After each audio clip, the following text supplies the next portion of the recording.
That night, he walked mindlessly around in the rain for a very long time. The next day, he had a fever and locked himself in a hotel room. He spent 7 days and 7 nights in bewilderment before completely waking up. His phone had many missed calls, mostly from the media. One of the messages he received was from Kiao and Hao, congratulating him in receiving the Best Supporting Male award at the Golden Film Festival.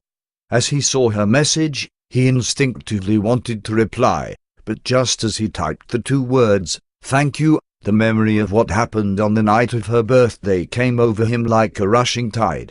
His fingers stopped typing for quite a long time, then he ended up slowly deleting the letters, one by one.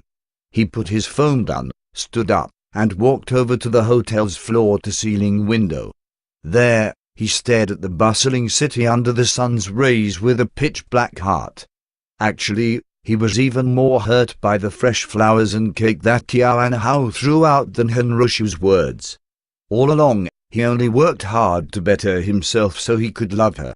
He never thought about whether she loved him or not. After that, Kiao and Hao went to Hangzhou about 3 times.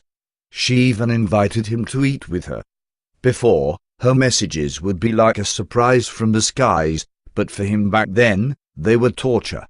Crushes in your youth mostly end in failure. He told himself to leave it at that, but who knows if it was his heart playing tricks on him, but the less he saw her, the more he missed her. There was even one time when he went back to the hotel to get some rest after filming and he saw a woman who wore the same clothes as Kiao and Hao.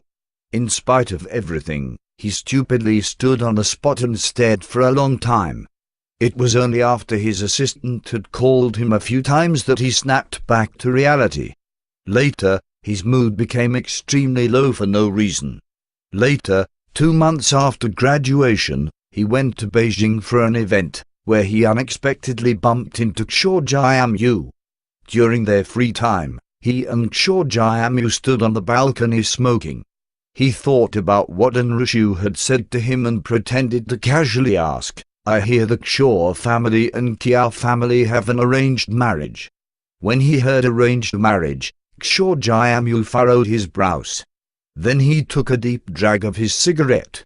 He gently made a mmm sound. The hand with which he held his cigarette trembled gently. Then he took a longer drag than Xiao Jiamu. After a while, he asked, "De Kiao or Xiao Kiao?" For Xiao Jiamu, when he found out that his own engagement had nothing to do with love but to bring the Xiao family some benefits, it didn't matter who he married.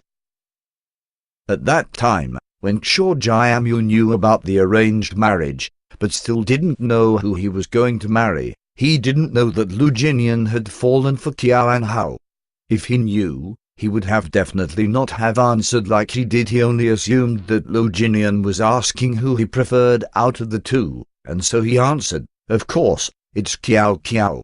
With such a very simple, very casual answer, he forcibly transformed Lu Jinian's deep love into a forbidden love. Actually, when he heard the answer, his expression was stiff. Perhaps it was because the light was dim, but Xiao Jiamu didn't notice anything out of the ordinary. He even patted his shoulder and said that he'd be treating the night after.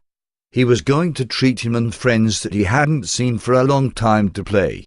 Lu Jinian didn't hear what Xiao Jiamu said, but he nodded awkwardly.